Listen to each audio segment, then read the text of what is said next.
Buenas tardes a todos los asistentes. Damos comienzo al webinar del día de hoy. De parte de la especialización en Dirección de Operaciones y Logística y el Warehousing Lab de la Universidad FIT, les damos las gracias a todos por aceptar la invitación al webinar del día de hoy. Para nosotros es muy grato que sigan participando de este ciclo de webinars en torno a temas de operaciones y logística. El tema del día de hoy es desafíos para la logística en la nueva normalidad. Para ello, nuestro invitado del día de hoy, nuestro panelista invitado, es el profesor Carlos Manuel Taboada Rodríguez. Él es ingeniero industrial de la Universidad de La Habana en Cuba, es doctor en Ciencias Económicas de la Universidad Técnica de Dresde en Alemania, cuenta con estudios de postdoctorado en Logística de la Universidad Politécnica de Madrid en España.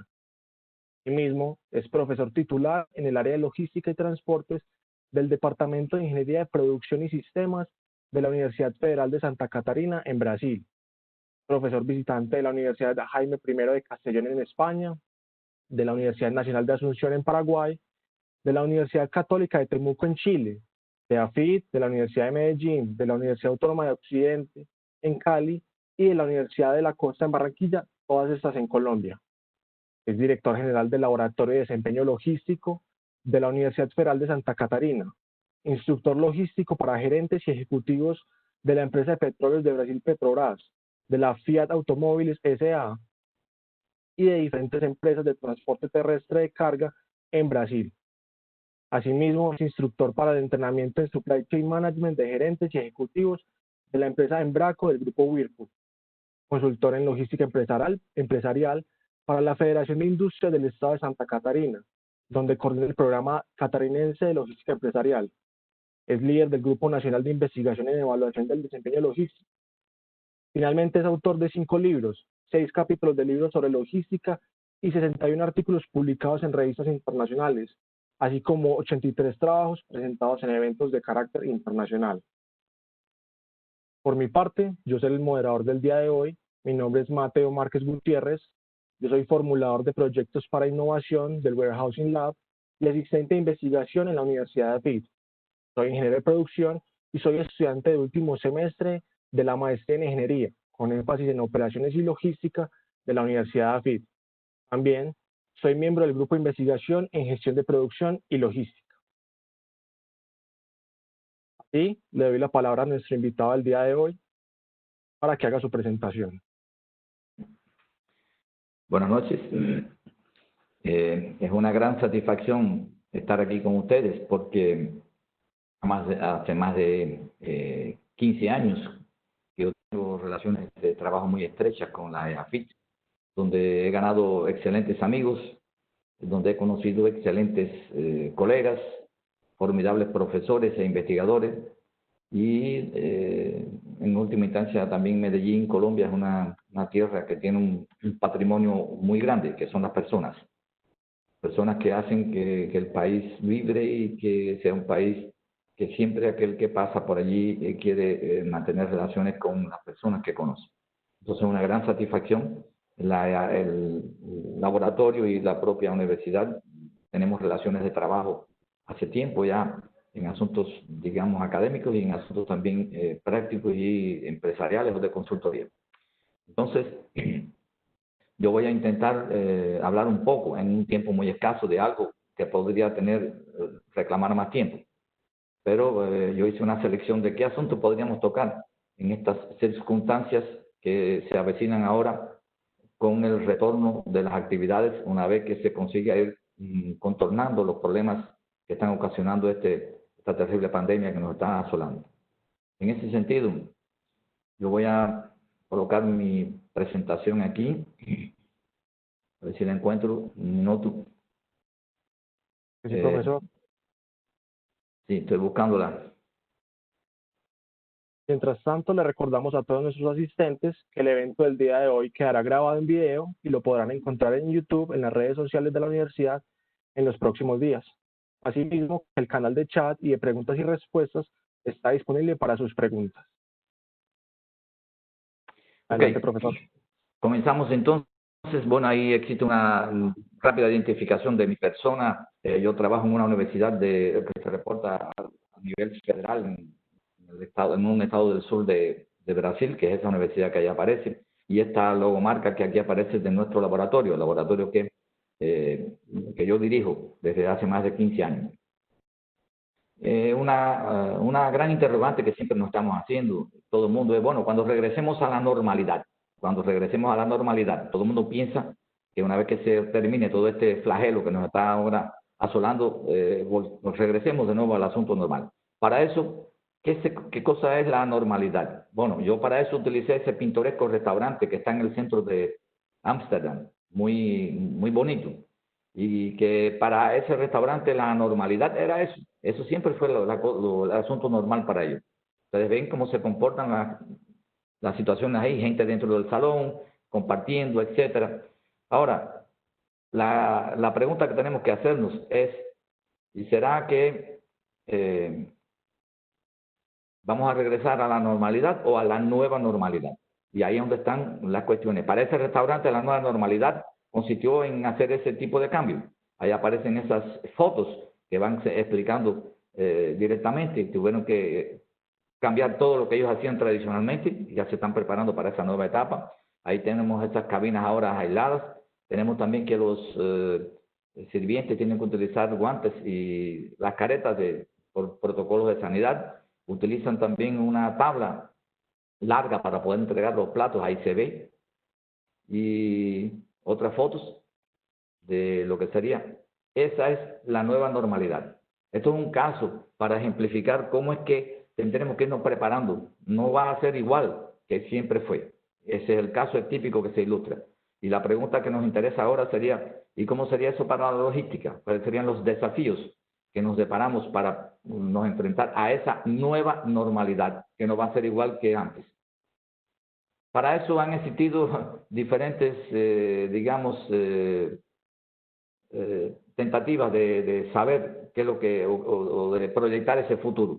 Y casi siempre todo ha sido proyectado en aspectos de logística, para la logística urbana, especialmente para delivery y en especial la última milla. Y para eso han surgido todas esas soluciones que todo el mundo comenta de Rapid, Uber y los drones, ¿no?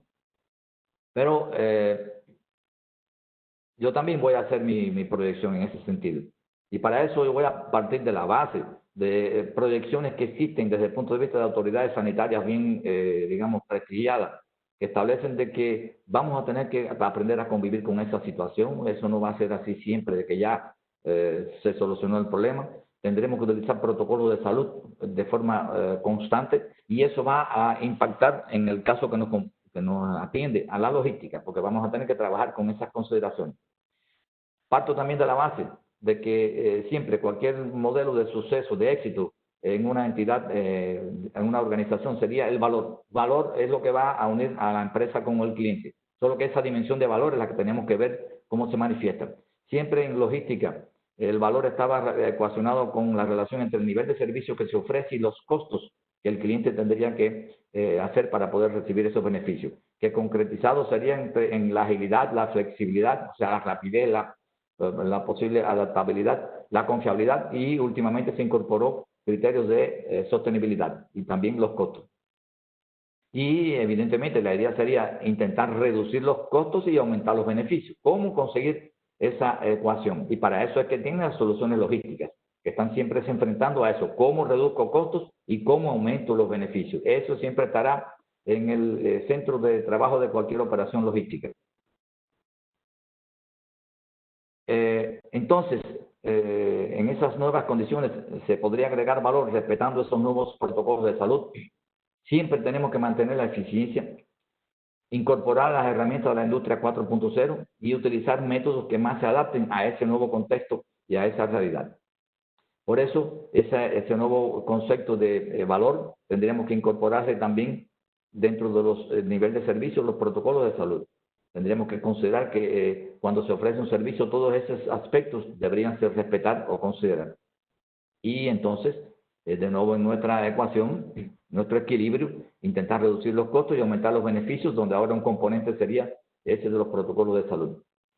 Algunos aspectos que van a estar impactando en esa logística sería el incremento de las compras por Internet, porque justamente este problema digamos, de aislamiento, de confinamiento social, llevó a que se incrementasen extraordinariamente los hábitos de compras por Internet. Por otro lado, la transición para modelos en el caso del comercio para la situación de omnichannel, que ya explicaré qué cosa es. La situación, estoy hablando de logística, de la localización de los stocks, dónde van a estar los stocks, a quién van a pertenecer. Tendremos también los protocolos de salud, las influencias de la industria 4.0 y a la necesidad de reducir los costos. Por otra parte, tenemos la posibilidad en ese futuro que tenemos ahí próximo de utilizar una serie de herramientas o enfoques que van a servir para contornar los problemas logísticos en ese nuevo entorno. Una de las grandes herramientas es la dinámica de sistemas, otros serían métodos predictivos. Tendremos que aprender a hacer la gestión de riesgos y también utilizar los beneficios de una economía compartida. Sobre eso hablaré brevemente. Sobre ese asunto de lo que listé, vamos a hablar rápidamente de esos tres que están allí. Con relación al incremento del comercio electrónico, aquí aparecen cifras que un incremento de más de una cuarta parte de lo que existía, en este caso 24% en el ambiente norteamericano de incremento del comercio electrónico. En el caso de Brasil se dobló, se duplicó prácticamente el número de ventas durante la pandemia. Ya se registran aproximadamente 1 millón de pedidos por día y 31% de la población está comprando online. O sea, ya se adquirió un hábito que va a permanecer. La gente no va a mirar atrás cuando se tire esa pandemia. O sea, existe un incremento grande del hábito de los consumidores que se arraigó de comprar por la Internet. Y el caso del comercio minorista está transitando para modelos omnichannel, donde inicialmente era un canal único, el cliente iba a la tienda, después existían multicanales, pero no integrados, de diferentes formas. El cliente iba a la tienda, el cliente compraba y le entregaba, etcétera. Y ahora sería el omnichannel, que está todo integrado. De esta forma, el cliente puede comprar en la tienda y llevarse su producto, el cliente puede comprar en la tienda y alguien se lo lleva a su casa, el cliente puede comprar en la tienda, irlo a buscar a otro lugar, en fin. Esas son las situaciones porque hoy en día el mercado no quiere que exista una división muy rígida entre el comercio real y el comercio virtual. El cliente quiere transitar en ambas partes y por eso es un gran desafío. Solo que eso tiene grandes implicaciones en la logística, porque una cosa es comerciar, vender, y después falta la entrega, justamente la logística. El comercio transitó como un modelo revolucionario desde el comercio real hasta el comercio virtual, y la logística también tiene que acompañar esas consecuencias. Por eso existen diferentes situaciones entre comercio y logística. Yo no voy a estar explicando cada una de ellas porque sería mucho tiempo. Simplemente algunas que son las más conocidas, y voy a hablar brevemente de algunas de ellas, como son estas dos que aquí aparecen. Más es un conjunto de cosas relacionadas que relacionan el comercio con la logística. No adelanta nada tener opciones de comercio si después falta la entrega. Con relación a ese click and collect, el caso de que el cliente compra por la internet y va él mismo a buscar el producto. O sea, la última milla en este caso es hecha por el cliente, pero esa última milla que es hecha por el cliente no necesariamente es en la tienda, sino tendría que ser a puntos determinados que deben ser calculados en soluciones logísticas y se realiza una entrega en ese punto y el cliente va a ir a un punto que podría ser un puesto de gasolina cerca de donde él vive, que pasa por allí y ahí existen esas tiendas, o podría ser en un llamado locker que están diseminándose por ahí. Un locker que es una serie de armarios que el entregador le entrega el producto y después con una clave el cliente va a retirar su producto. Eso permite una economía de escala. Recuerden que hablamos que tiene que existir economía. ¿Por qué? Porque son muchos pedidos diferentes, solo que se consigue hacer la entrega en un único punto. Por eso es una solución interesante esa de click and collect, donde la colecta va a ser en un punto determinado, no en la casa del cliente. Tendríamos también esa de home delivery, que esa sí significa tener que llevar hasta la casa del cliente.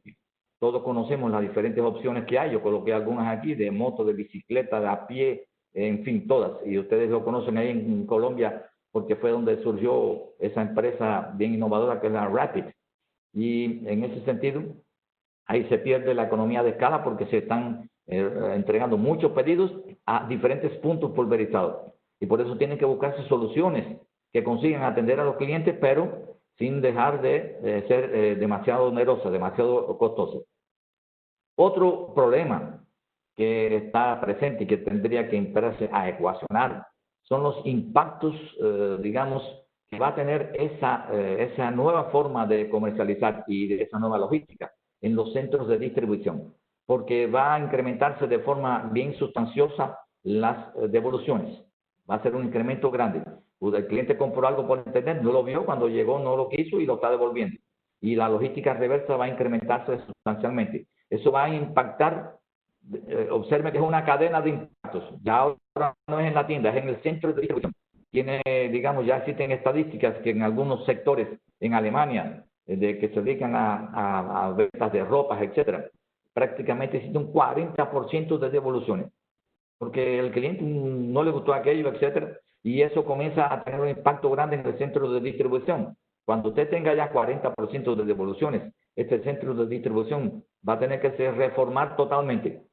Cuando existe poca devolución, usted coloca esas devoluciones en un lugar, en una esquina allí, etcétera, y después va a ver qué hace. Pero cuando es un volumen así, tiene que dar todo un proceso de recibir eso, organizarlo de nuevo y ver cómo entra de nuevo en el sistema. Y eso va a ser un gran impacto, ese incremento del comercio electrónico en la logística reversa también y en los centros de distribución, no solo en las tiendas. Otro problema que comenté anteriormente sería quién tiene la posición, quién tiene del stock. Porque todo el mundo se acostumbró tradicionalmente en la normalidad que el stock estaba en la tienda o en última instancia en el centro de distribución. Pero ¿quién va a tener ese stock ahora para dar un atendimiento rápido al cliente? ¿Sería en la tienda? ¿Sería en un centro de distribución centralizado? ¿Serían en centros de distribución pulverizados que podrían estar en diferentes puntos de la ciudad, estratégicamente colocados y en función de, digamos, de varios centros de demanda, etcétera? ¿O podría estar aún en manos del fabricante? Para eso tiene que existir una integración muy grande. Para eso las plataformas informáticas que ya están disponibilizadas, redes, etcétera, van a permitir eso con rápidas intercambios de información. Pero ya es posible que el cliente sea atendido directamente desde el proveedor, el fabricante, y el comercio simplemente hace su transacción comercial y ordena esa entrega. Y para eso es un gran desafío para quien hace esa logística, porque no está acostumbrado ese fabricante. La logística de él era entregar grandes cantidades en puntos únicos, que serían los centros de distribución de las grandes redes de comercio minorista. Ahora tendrían que ver cómo hacen esas entregas. Eso es un gran desafío para poder hacer eso, porque el comercio para buscar mayor eficiencia puede ser que implique de que el stock quede todavía en las manos del fabricante. Y ahí el fabricante va a tener que buscar eso. Él no va a tener así directamente poder para poder hacer una entrega con una determinada economía de escala en aquellos puntos. ¿Cómo es ese problema? Eso es un gran desafío que viene por la frente. Ahora, sobre protocolos de salud y reducciones de costos. La reducción de costos siempre estará presente en todas esas operaciones. Digamos, aquí tenemos protocolos de salud que eran los tradicionales. Está un entregador, yo intenté reflejarlo en esa figura, un entregado con el cliente directo, existe un contacto prácticamente directo. Y ahora, con esta situación, la gente está queriendo evitar eso. La gente está queriendo evitar ese tipo de contacto y tener un distanciamiento, como sería, por ejemplo, eso, un drive-thru, como sería una entrega así que está representada aquí. Es interesante. Y yo quería comentar, aquí en Brasil ha existido una reducción drástica de las consultas médicas. La gente que tradicionalmente iba al médico, etcétera, ya por una cuestión de recelo, etcétera, han tenido una reducción drástica de consultas. La gente no quiere contactos así masivos con otras personas. Y en el caso del comercio también. Otros días yo conversaba con una persona que compra gas de botellón y no quería ya comprarlo porque decía que el entregador venía con poca protección, etcétera, y no sabía esa maquinita de pagar con el cartón de la tarjeta de crédito, quién había manipulado ella, etcétera. Entonces la gente está queriendo reducir esos contactos. Por eso es un desafío que va a tener la logística. ¿Cómo hacer eso con menos contacto? O sea, reducir los contactos con las personas, utilizando el distanciamiento social. Ya expliqué anteriormente soluciones de ese tipo serían, digamos, algunas donde el cliente no tiene que tener contacto con un entregador. Él podría recoger su producto en algún lugar que alguien entregó y no tiene contacto ninguno. Por aquí llegó el entregador, que puede hasta haber entrado por la parte trasera de ese armario, de ese locker, y el cliente prácticamente ni ve al entregador. O aquí, en una determinada tiendecita que puede estar en ese puesto de gas, en esta gasolinera. Entonces, eso va a ser también un desafío de cómo hacer eso, de forma tal que no sea muy oneroso, muy dispendioso, que gaste mucho y que el cliente se sienta atendido. Pero el cliente está pidiendo reducir ese tipo de contacto. Aquí tenemos también, yo hasta lo dejé directo en inglés, digamos, dentro de la logística, que yo no sería en este caso logística, digamos, delivery o entrega dentro del almacén. Ya están exigiendo esos protocolos, que la gente que trabajan dentro del almacén no pueden estar muy próximos unos de otros. Los que hacen el picking, los que hacen toda la operación típica del almacén, pues comienza a manifestar cómo hacer entonces el picking, cómo hacer toda esa operación de packing dentro del almacén, teniendo en cuenta no solo una máscara, sino también el distanciamiento social. Desafío, tenemos que incluir en esas nuevas operaciones. La industria 4.0, ella va a tener manifestaciones que ya la logística no está quedando de espaldas a ella. La logística tiene que, si la industria está transitando para un ambiente de esa naturaleza, con un amplio dominio de tecnologías, etcétera, y de automatización, la logística no puede quedar de brazos cruzados y tiene que tener efecto.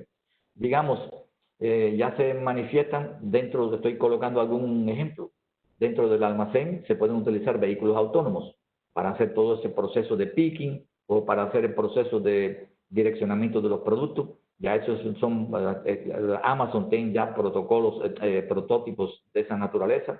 Entonces, eso es una manifestación de la industria 4.0 que podría estar dentro de un almacén. Tendríamos también posibilidades de realidad aumentada en una operación dentro del almacén, como sería el picking.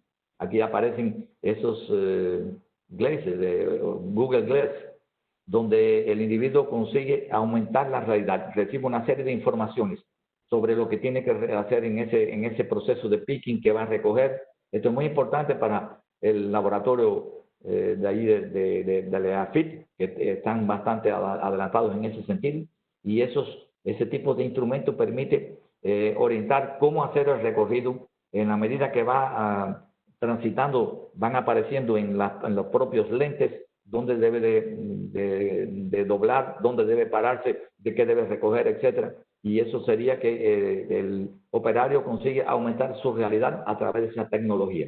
Y es una tecnología que no es solo de la industria. En este caso, es una aplicación específica de la logística. Google inventó esos espejuelos. Aquí en la ciudad donde yo vivo existe una gran red de almacenes de ropas que ya están, el centro de distribución de ellos está haciendo tests con esos lentes, etcétera, para poder hacer el picking de forma menos, digamos, más rápida, más eficiente y menos costosa, ya que es una operación muy costosa. Ya, tenemos esa posibilidad. Esa es una noticia de menos de una semana. Ya está autorizado a hacer algunas entregas en Brasil con drones en alguna región, de forma todo autorizado por la ANAC, de la Agencia Nacional de Aviación Civil, y una única empresa va a hacer eso.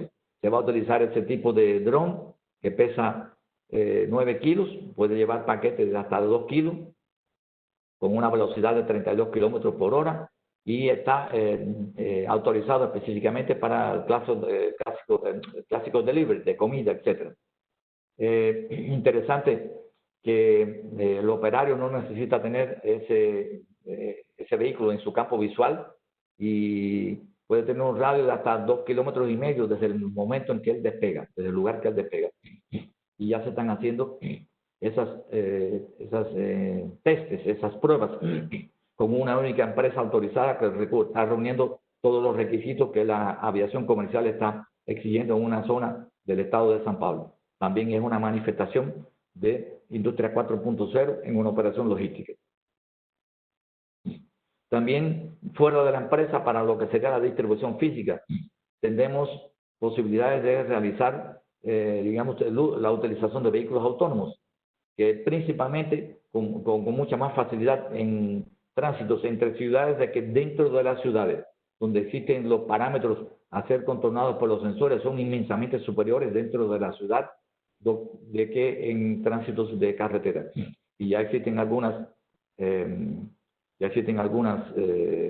experiencias en ese sentido, principalmente en los Estados Unidos, pero ya es algo que se puede utilizar. Con relación a las herramientas, dinámica del sistema y gestión de riesgo, con relación a eso nosotros lo hemos estado uniendo, aquí están en el laboratorio nuestro, estamos utilizando, desarrollando modelos que van a permitir, utilizando la dinámica del sistema, calcular los riesgos que serían en este caso que se crean de ruptura por falta de stock. Y no parece teoría, no es teoría, es mucha práctica, lo que es una práctica muy fundamentada y muy sustentada. También tenemos también cómo hacer la gestión de riesgo, que es algo que con tanta incertidumbre vamos a tener que aprender a trabajar con riesgo. Ahí sería todo ese proceso. Esto es algo que se está escribiendo en inglés porque tenemos colaboraciones con otros colegas de Europa y Estados Unidos, pero ahí están más o menos las soluciones de dinámica del sistema para uniéndolo con el riesgo. Con relación a métodos predictivos, sería cómo es que se puede prever antes. Y en este caso, Amazon está utilizando un anticipatory shipping basándose en modelos predictivos y Big Data que permite anticipar la demanda a cortísimo plazo. Van a adelantar el proceso de preparación de pedidos, en especial del picking, dentro del almacén. Y, claro, colocarlo en sus diferentes tiendas. Nosotros también estamos haciendo el anticipatory picking. La idea sería hacer la separación del pedido antes que llegue el pedido, basándose en ese modelo. Y ustedes imaginan lo que significa eso en economía de tiempo y de recursos. También estamos pensando dentro de inteligencia artificial, que es una de las herramientas que se utilizan, la utilización de redes neurales artificiales para soluciones de problemas logísticos, principalmente el tratamiento de riesgos, que no voy a entrar en detalle ahí. Un ejemplo, nos enfrentamos ahora, eso es una tarea que yo estoy acometiendo ahora, dentro de la logística de abastecimiento, que sería un caso de la construcción de una red fotovoltaica. Aquí tendríamos una ciudad donde llegan a través del puerto los componentes a una área de estacionamiento que después se entrega a ese parque. Son 7 parques fotovoltaicos. Aquí son 3 por 4 kilómetros para tener una idea. Entonces, el problema que ahora tuvimos que enfrentar es que tenemos que, para ese problema de traer todo eso del área de estacionamiento para aquí, tenemos que considerar ese parámetro que no estaban siendo considerados, o sea, influencia de los protocolos de salud. Tenemos que hacer todo ese proceso dentro de esa área para los diferentes parques fotovoltaicos, para esos diferentes parques, cómo llevar los componentes. Y eso tiene un carácter dinámico, porque no todo va a estar centralizado aquí. Y en ese sentido tenemos que utilizar la dinámica del sistema para poder ecuacionar eso. Y tenemos también la situación de que pueden haber demoras en ese suministro, pueden haber problemas climatológicos, que de repente aparece una lluvia muy grande y el camión no puede llegar. Bueno, tenemos que aprender a hacer la gestión de riesgo. Y estoy hablando, eso es un problema real de una empresa que nos contrató, una gran empresa constructora. Y en ese sentido es que tenemos que utilizar alguna de esas herramientas en ese campo.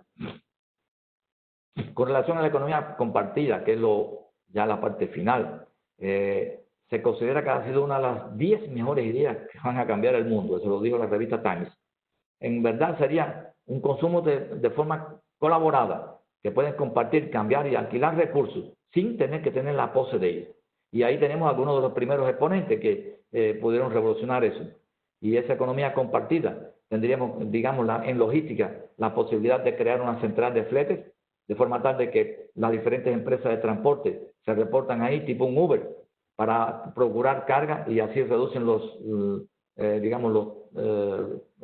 transportes, las distancias.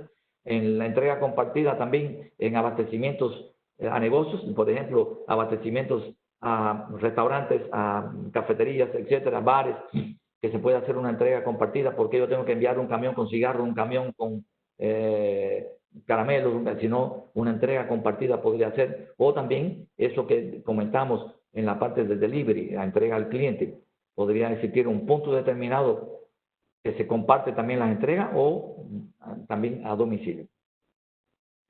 Conclusiones de todo esto es que la logística tiene que adaptarse a esas nuevas exigencias.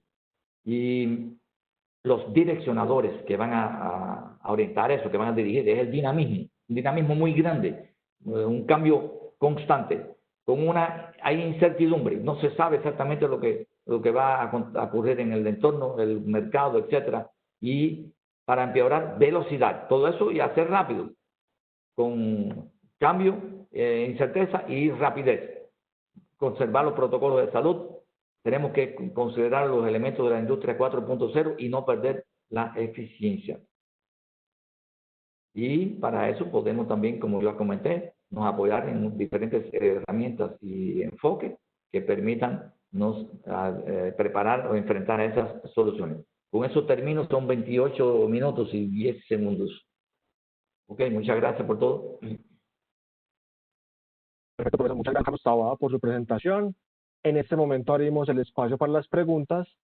Y la primera pregunta es, profesor, bueno, usted nos comentaba un poco que el tema del e-commerce ha crecido bastante en Brasil. ¿Qué dificultades en temas financieros, de formación, de procesos han presentado allá en Brasil?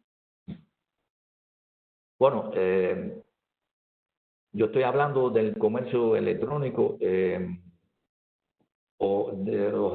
mirándolo desde el punto de vista de una persona de logística, no de una persona de comercio o en ese campo, sino como logístico, los impactos que ocasiona en ese sentido. Pero los incrementos han sido catapultados por este confinamiento de las personas en la casa. Fue necesario, era un poco tímido, pero ya ustedes vieron las cifras, la gente ya se vio necesitado de comprar y no salir de la casa. Y comenzaron, evidentemente, que existen muchas dificultades, fraudes, golpes. La gente está un poco reticente, constantemente aparecen golpes que se dan digamos, los malhechores, dan golpes, te crean un site que no existe, te derivan, te hackean las cosas, todo eso son problemas que existen y no obstante existe la firmeza de las personas comprar por internet. Desde el punto de vista financiero, yo no veo que existan así dificultades porque hoy en día las plataformas que existen y redes sociales ayudan mucho a eso, ya que no necesita de grandes inversiones para esas cosas. No veo así grandes problemas en ese sentido. Y desde el punto de vista jurídico, aquí en Brasil no ha habido también dificultades. Incluso existen aquí, digamos, una cuestión que dicen PROCON, que es atendimiento al consumidor, y que también se canalizan digamos, reclamaciones por esa vía sin problema. No veo que existan problemas de naturaleza jurídica ni financiera en eso. Perfecto. Bueno, también respecto a ese tema de las compras por internet, ¿cómo poder controlar el incremento de las devoluciones que ha generado el mismo incremento en las compras en línea? ¿Cómo se debe manejar ese aspecto? Ok, eso es uno de los desafíos que yo estoy colocando. Justamente estoy colocando para los interesados en logística que se van a deparar con ese desafío. Porque, ¿cómo hacerlo? Tendríamos que estudiarlo. Yo no tengo esa solución, pero tenemos que prepararnos porque lo interesante es que hay que hacerlo, pero no perder dinero. Porque, ¿cómo hacerlo sin perder dinero?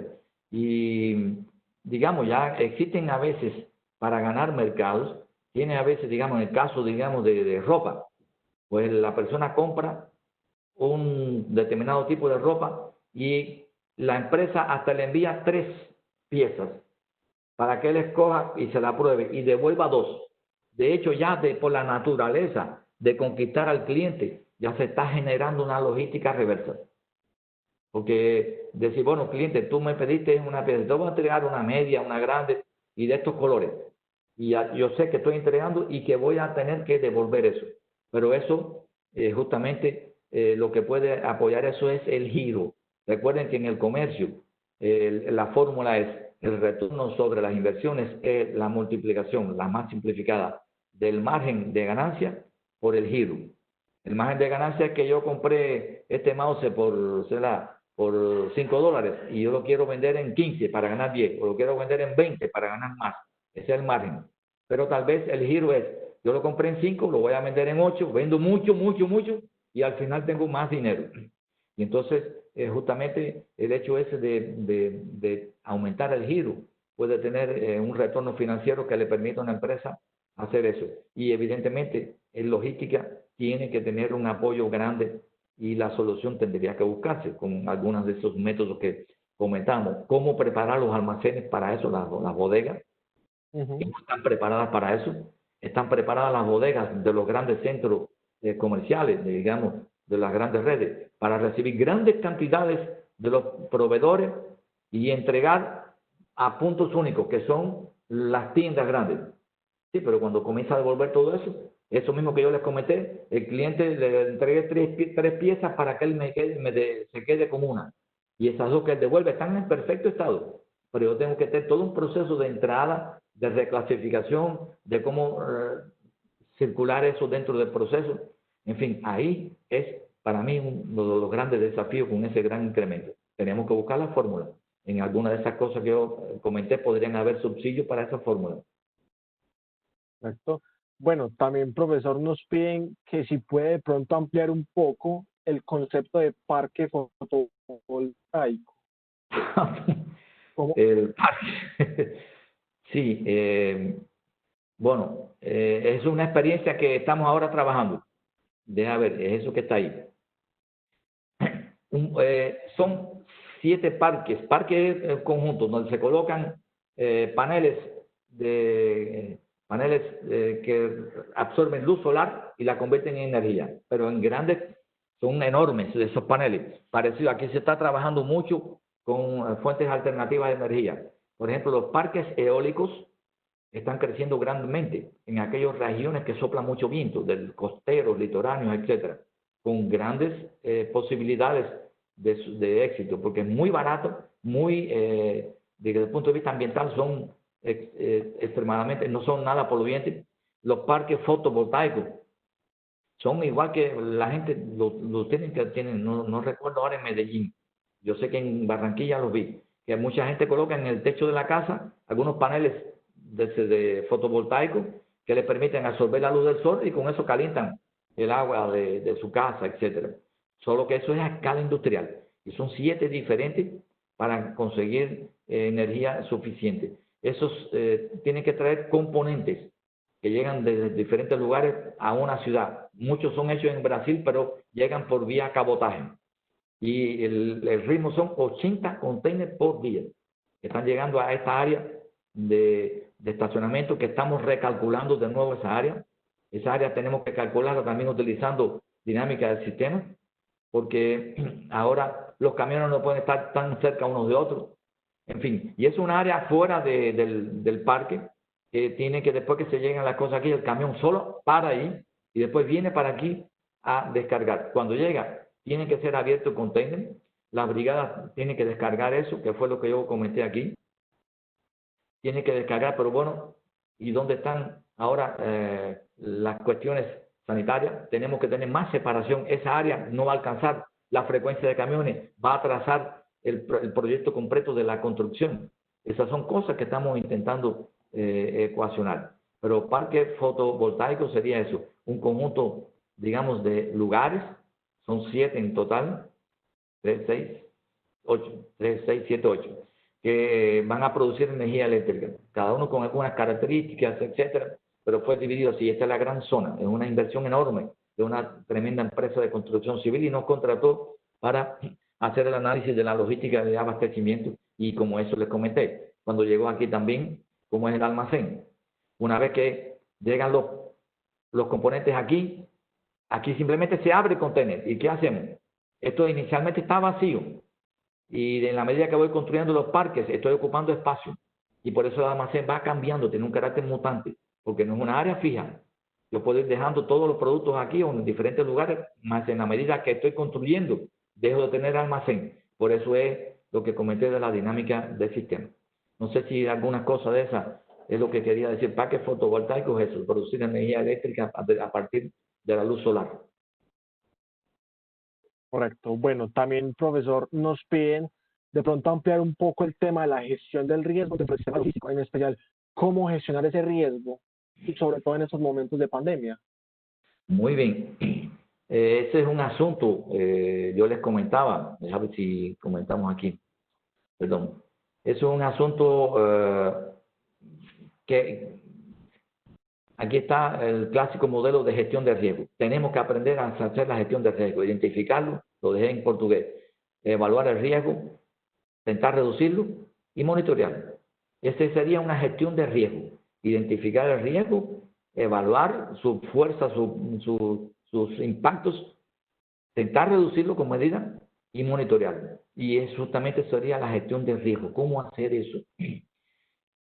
Hay que aprender a detectar los tipos de riesgo que existen y clasificarlos digamos, si es interno, si es externo a mi ambiente, si con la frecuencia con que aparece, digamos, el impacto que podría tener.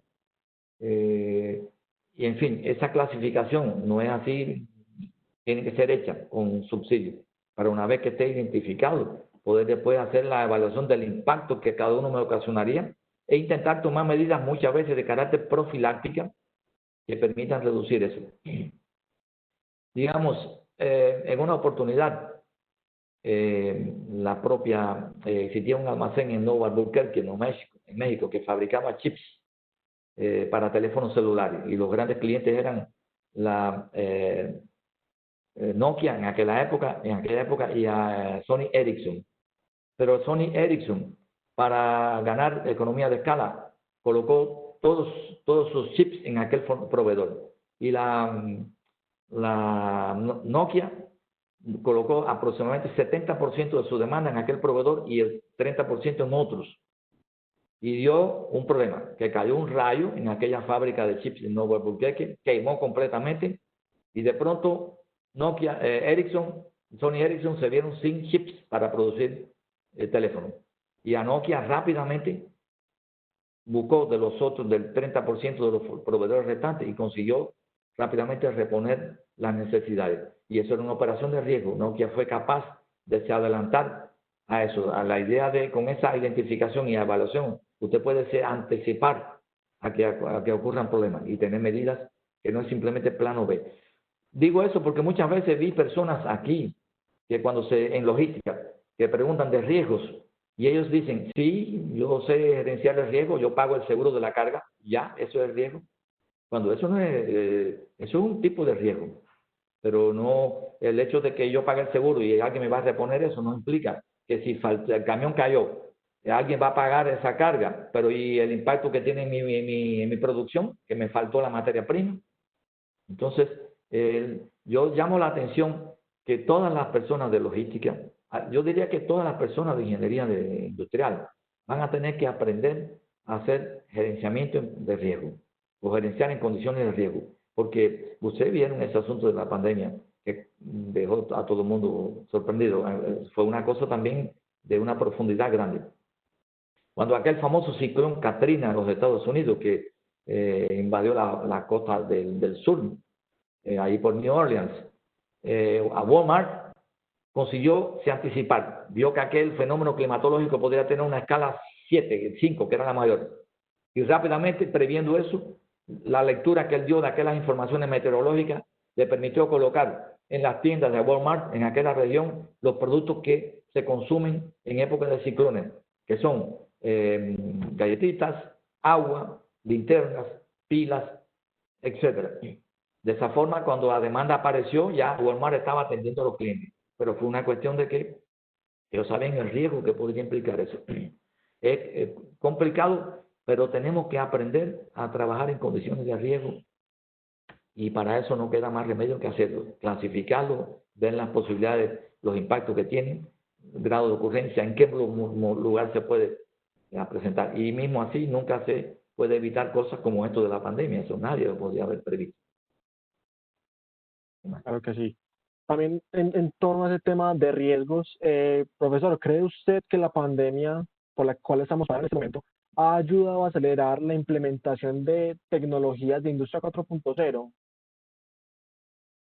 Yo creo que en cierto grado sí, porque ha existido esa conciencia de esa necesidad de justamente de acelerar esa práctica de buscar también, digamos, recuperar pérdidas grandes de productividad, etcétera. Y yo creo que esa lección ha sido una lección para la humanidad completa, todo, hasta desde el punto de vista familiar. La gente está repensando que como es justamente la verdadera familia, que se estaba olvidando por el dinamismo tan grande de la sociedad contemporánea, que todo el mundo estaba sujeto a presiones de trabajo, de escuela, etcétera, y se estaba perdiendo la célula principal, básica de la sociedad, que es la familia. Y la propia pandemia nos permitió hasta repensar un poco más en eso. Y yo creo que sí, que en todas las empresas, justamente, nos ha permitido pensar con más cariño, con más seriedad en todas las cuestiones. Y la industria 4.0 es una de las posibilidades de poder aumentar rápidamente los problemas de pérdidas que hemos tenido de producción, de productividad, etcétera. Yo creo que sí. Correcto. Bueno, también nos preguntan cuáles tendencias y qué oportunidades se visualizan para aquellas personas que se dedican a la logística en esta nueva normalidad. ¿Qué oportunidades existen o van a existir? Bueno, yo creo, yo diría que es un campo promisorio enorme. Ya ustedes vieron, yo coloqué por encima como algunas de las cosas que tienen que ser resolver. O sea, yo no traje aquí las soluciones, traje los desafíos. Y justamente ahí se ven muchos desafíos. Ustedes percibieron, yo mencioné desafíos en una parte de la logística, que sería la logística urbana, la entrega, que es una de las cosas que más dinamismo tiene y por el gran crecimiento que ha tenido. Le mencioné también en la logística de abastecimiento, con el caso ese de las células fotovoltaicas. Les mencioné también dentro de la logística interna. O sea, en todos los lugares existen esas grandes posibilidades. Yo diría que aquellas personas que trabajan en logística deben prepararse con una mentalidad bien abierta, intentando, digamos, municionarse bien sobre estas cuestiones, digamos, de enfoques que permitan apreciar el riesgo, herramientas como esas que yo mencioné, no son todas, etcétera. Estamos en presencia de que yo no pude hablar de todas las cosas, de la digitalización de los negocios. Yo no mencioné el caso de blockchain, por ejemplo, que es un asunto que ya está apareciendo y donde la logística no puede cruzarse de brazos y las personas tienen que prepararse para eso. Yo diría, tienen que prepararse en asuntos de digitalización de los procesos, tienen que prepararse en asuntos de, como yo mencioné, dinámica del sistema, es una herramienta formidable, un poco compleja, pero después te permite eso. Cuando yo mencioné aquello de redes neurales, nosotros hicimos un trabajo, porque tal vez parece a veces algo de clase de un profesor. Por ejemplo, fue hecho un trabajo en una red de aquí de chocolates llamada Copenhagen, que yo no sé si es solo brasilera, no recuerdo, que tiene más de 1000 tiendas en el país, en algunas en franquías, de franqueado, Franquicias. franquicias. Y un gran problema era que no se sabía exactamente los stocks que deben tener cada una de esas tiendas. Se perdían porque faltaban stock o perdían el tiempo de validad. Y a través de redes neurales se ayudó con un algoritmo que fue creado para poder definir para cada una de las tiendas cuál sería, se podría hacer una previsión de demanda y después cuál podría ser lo que se debería de pedir. Ese es el pedido ideal. Claro, no era ahora que el algoritmo era que iba a hacer el pedido, eso se le entregaba al gerente y el gestor era el que decía, sí, yo voy a respetar eso o no, pero ayudó mucho y consiguió reducir el 65% digamos, de pérdidas de productos y eliminó la ruptura. Y era a través de redes neurales artificiales. Entonces yo creo que el especialista de logística tiene que ir buscando herramientas de esa naturaleza. Yo le mencioné esas redes neurales artificiales, les mencioné dinámica del sistema, podrían en algún caso existir algoritmos genéticos y no es asunto de dar clases, es asunto de colocar eso en práctica constantemente. La logística va a tener que apoyarse en herramientas potentes, muchas de esas de estadística, etcétera. Eso que les comenté de métodos predictivos, que es una combinación de Big Data con otras herramientas computacionales, Machine Learning, esto que comenté de redes neurales, está dentro de la categoría de inteligencia artificial, por ejemplo. En fin, tiene algo que ya estaba viendo por ahí, que dentro de un almacén se está hablando de un exoesqueleto que va a utilizar el operario para poder, digamos, tener más fuerza para levantar, para poder, prácticamente sustituyendo un poco los clásicos montacargas. Dejen ver si yo consigo mostrarle, tengo un poco de temor de perder un poco. Yo no sé si ahí me diga Mateos que si aparece en la pantalla qué cosa es, la misma transparencia o apareció una figura extraña ahí. No, transparencia, profesor. Ah, transparencia, no, porque entonces yo tendría que dejar de compartir ella para poder mostrarle el exoesqueleto donde el individuo tiene con otros recursos de desajustamiento de la industria 4.0. Él puede cargar más peso y tiene hasta rueditas para moverse. Parece un robot prácticamente. Y es un exoesqueleto y que está utilizándose dentro de logística también. Entonces tenemos que irnos preparando con esas novedades para enfrentar esos problemas. Listo. Bueno, profesor, y la última pregunta sería, bueno, ¿qué desafíos existen para el caso de la logística internacional? Eso es un otro problema, que digamos, la logística, porque todo el mundo piensa en la logística en las empresas domésticas, etcétera, comercio, pero un gran problema existe en la logística internacional. La propia Colombia existe mucha operación logística internacional, principalmente en el abastecimiento, etcétera. Y ahí aparecen también estos problemas. Digamos, es necesario, van a ser también necesario utilizar problemas de los protocolos de salud en esas operaciones de logística internacional, de recibimiento de cargas, etcétera, almacenamiento de ellas en lugares determinados. Es necesario utilizar enfoque de riesgo también, porque existen muchos riesgos asociados a logística internacional. Un navío no llegó a tiempo o un proveedor no consiguió colocar la carga en aquel navío y se fue el navío. En fin, cómo hacer esa gestión de riesgo o una huelga que puede haber ocurrido de los, digamos, inspectores aduaneros. No sé cuántas cosas tenemos que aprender, incorporar dentro de la logística internacional elementos de gerenciamiento de riesgo. Y con ese asunto de la digitalización, está ya prácticamente como una necesidad de pensar que operaciones de logística internacional sean soportadas a través de los sistemas de blockchain. Blockchain que serían esquemas de transacciones comerciales que no existe un intermediario.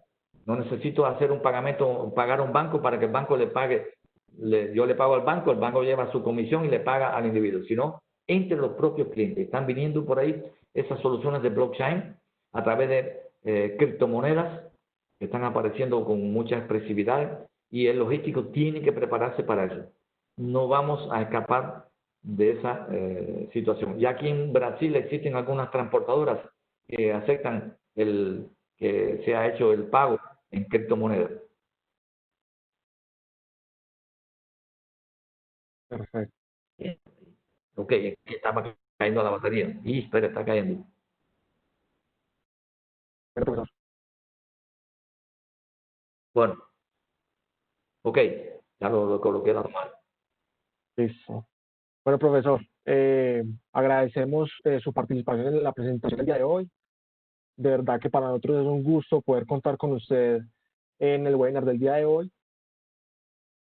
También aprovechamos y recordamos a nuestros asistentes que este evento es posible también gracias a la especialización en dirección de operaciones y logística, donde temas como el del webinar del día de hoy se trabajan y se estudian.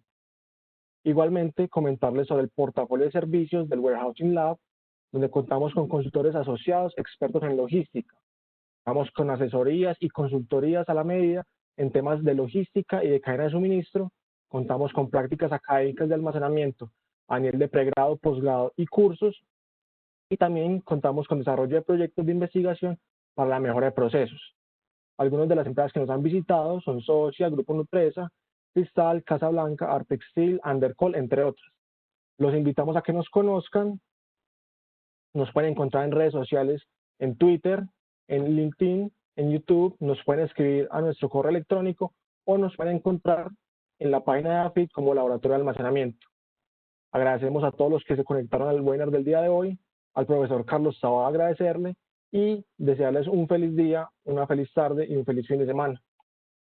Okay, muchas gracias. Yo quiero agradecer a la EAFIT por haberme dado esta posibilidad, una vez más, de poder interactuar con gente de Colombia, que siempre es extremadamente gratificante, porque son gente que reciben las cosas con mucho interés y que saben utilizar en la práctica. Entonces, muchísimas gracias por haberme dado esta oportunidad también. Muchas gracias, profesor. Hasta una próxima. Hasta.